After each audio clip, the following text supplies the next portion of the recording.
শেষ পর্যন্ত পিএসজির চিরপ্রতিদ্বন্দ্বী দলেই যাচ্ছেন নেইমার জুনিয়র। শোনা যাচ্ছে ফিরতে পারেন ইউরোপে।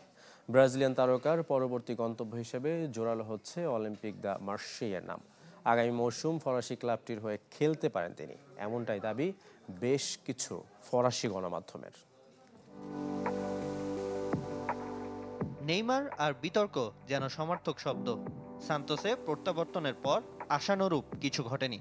ব্রাজিলের এই পোস্টার বয়কে ঘিরে মাঠের বাইরে সাফল্যের চেয়ে সমালোচনাই বেশি।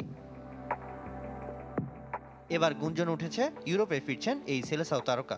সাবেক ক্লাব পিএসজির চিরপ্রতিদ্বন্দ্বী অলিম্পিক দি মার্সেইয়ের সাথে জোরালো হচ্ছে তার নাম, এমনই সংবাদ প্রকাশ করেছে বেশ কিছু ফরাসি গণমাধ্যম।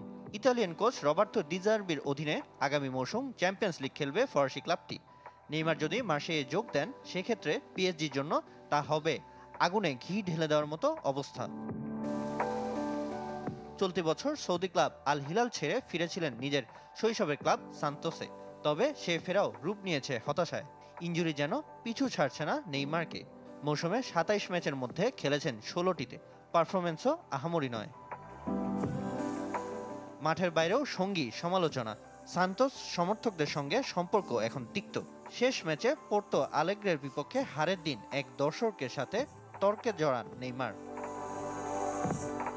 সমর্থক নিজের প্রিয় তারকার কাছ থেকে আরও দায়িত্বশীল আচরণ চেয়েছিলেন বলে দাবি করলে নেইমার পাল্টা অভিযোগ করেন ওই ব্যক্তি তার পরিবারকে অপমান করেছেন। সব মিলিয়ে ব্রাজিলিয়ান ক্লাবটির হয়ে সময়টা ভালো কাটছে না সেলেসাও উইঙ্গারের। সামি নিয়াসার, চ্যানেল 24।